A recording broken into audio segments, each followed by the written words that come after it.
In 2006, Jimmy Carter's former chief of staff, Hamilton Jordan, Jimmy Carter's communication director, Gerald Rafshoon, Republican consultants Doug Bailey and Jim Jonas, and two-term independent governor of Maine, Angus King, founded an organization called Unity 08 with the intention of allowing Americans to vote online on issues most important to them and discuss them with presidential candidates. But the most ambitious thing they tried to do was to nominate a bipartisan presidential ticket to end the polarization between the two major parties. However, pretty soon they reached their first major crossroads when they asked the FEC if they could delay registering as a political action committee due to the fact that they had not actually gotten a candidate yet to run in the 2008 election.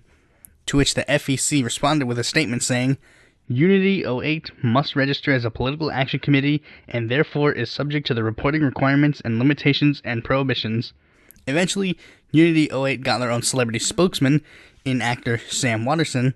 All of the founders and Waterston were interviewed on the shows like PBS NewsHour, Hardball with Chris Matthews, The O'Reilly Factor, and The Colbert Report. I know what you're thinking.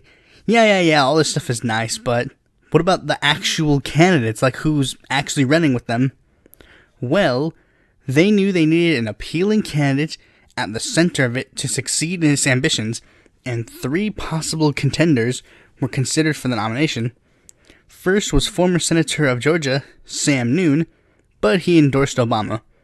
Second was Nebraska Senator at the time, Chuck Hagel, but he denied wanting to run for president. But the biggest speculated candidate was Mayor of New York City at the time, Michael Bloomberg. Now, they weren't the only ones trying to do so, as the Independent Greens of Virginia also tried to draft Bloomberg. It even got to the point where Bailey and Rafshoon decided to just leave Unity 08 and directly work with trying to draft Bloomberg. But on February 28, 2008, Bloomberg officially announced that he was not running for president. After that, Unity 08 pretty much dissolved as there was no other candidate willing to step up to the plate. Hey, maybe they should try again in 2012.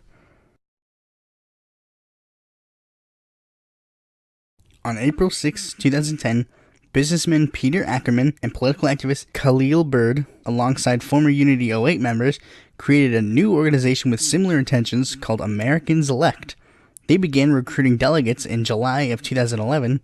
The idea was that you would go to americanselect.org and vote for both issues that concerned you, as well as vote for potential candidates to become the eventual nominee in a two-part online primary.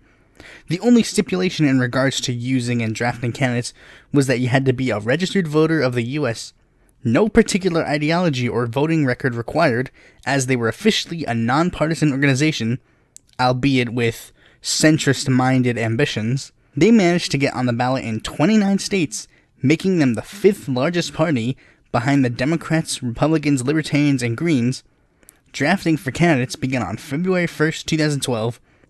Some of the most prominent draft campaigns included drafts for Michael Bloomberg, businessman Warren Buffett, Secretary of State at the time, Hillary Clinton, Chicago Mayor at the time, Rahm Emanuel, Senator from Vermont, Bernie Sanders, and Representative and Republican candidate at the time, Ron Paul. The organization itself tried to draft Starbucks CEO Howard Schultz to be the nominee, but he was quoted as saying, "I have no interest in public office," which is strange considering, come on, who would take Howard Schultz as a serious political candidate anyways? While those were draft campaigns that were made without the candidate's knowledge, there were some people who were actively seeking the Americans Elect nomination and were actively telling their supporters, go vote for me in this Americans Elect primary and I'll have more of a ballot line. While there were many people in this category, I'm only going to go over the four biggest ones. First, we had economist Lawrence Kotlikov, who was also seeking the nomination of the Reform Party. He got 2,027 votes in the Americans Elect primary. Next was human rights activist Michaeline Risley, who was the only person in this category running solely with Americans Elect. She got 2,351 votes. Next was former Salt Lake City Mayor and Justice Party presidential candidate Rocky Anderson, who was also seeking the nomination of the Peace and Freedom Party. He got 3,390 votes. And lastly was former Representative and Governor of Louisiana, Buddy Roemer. Roemer had previously run for the Republican nomination as a Rockefeller Republican and was currently seeking the nomination of the Reform Party as well as the nomination of the Modern Whig Party. Roemer got 6,293 votes in the Americans Elect primary. Now you'd think that would guarantee Buddy Roemer gets the nomination, But Americans Elect self-imposed a rule that in order to get their nomination, you needed 10,000 votes with at least 1,000 in at least 10 states. So they ultimately decided not to field a presidential candidate. Wow, what a wasted opportunity. Now, that doesn't mean they didn't file candidates at all, mind you. In Arizona, they ran candidates in 2 congressional districts. Progressive activist Richard Grayson getting 0.98% in District 4, and the more moderate/right-leaning Stephen Dalgos getting 1.59% in District 8. But outside of Arizona, they also ran television ads in support of Angus King running for Senate. That's pretty much all they did in 2012, so let's see what they did in the 2014 midterms. In the 2014 midterms, they ran 6 candidates for elected office. The first one was Alan S. Reynolds, who ran for the California Lieutenant Gubernatorial race. He got 1.34% of the vote in the jungle primary. The rest ran for various Arizona offices like State House, State Senate, U.S. House, and Governor. Stephen Dalgos ran again for District 8, getting 24.19% of the vote.